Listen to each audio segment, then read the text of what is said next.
Hey y'all, so these two questions changed my life and I'm about to tell you how.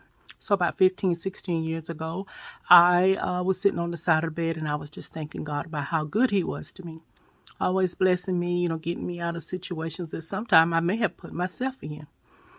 Anywho, I felt like I wasn't giving enough. I wasn't giving him enough. I wasn't essential enough to the kingdom because I was always asking, as much as given, much is required. Anywho, you know how your parents would tell you got to earn your keep? I felt like I wasn't earning my keep. So I knew I had to do something, so I set out, got to thinking. I was always intrigued with the women of the Bible, and some of those stories got me out of situations that I had dealt with as a woman. And so, boom, there you have it. I was going to do women's ministry. Excited I was. You hear me? I went out and bought a workbook. I knew who I was going to invite to the meeting. I knew what kind of food I was going to have. You couldn't tell me nothing, well, at least until I looked in the book. First chapter, it said, what legacy would you leave? Okay.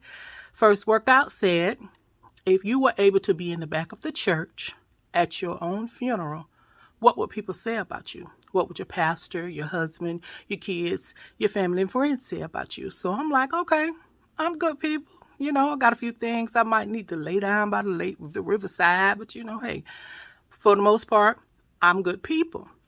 I've never been a stranger to helping people because that's how I was raised. Okay, get to the next one. It said, what would your obituary read? I paused. Then I cried because I was like, all it's going to say is I got a bunch of kids. And it tickles me now when I think about that, but that wasn't a good place to be in. If everybody knows me knows that I love my kids, but we're talking about being essential to God's kingdom. It's kingdom business. Again, as much as given, much is required.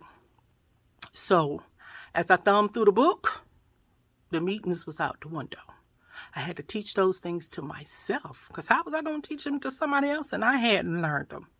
So I got busy.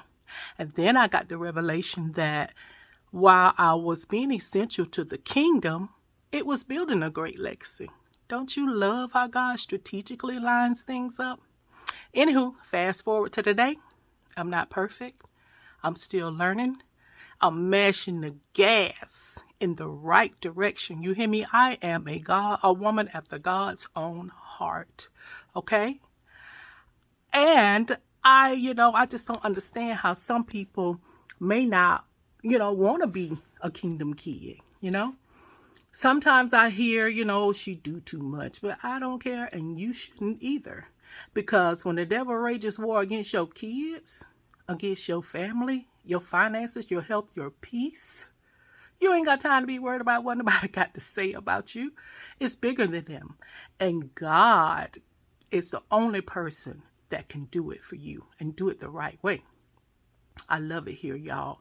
When I tell you there is peace, there's love, there's grace, there's mercy, there is favor. I love it. I love it. I love it. Now, let me ask you, what legacy would you leave? And are you earning your keep? If not, I need you to get busy, okay? Be encouraged.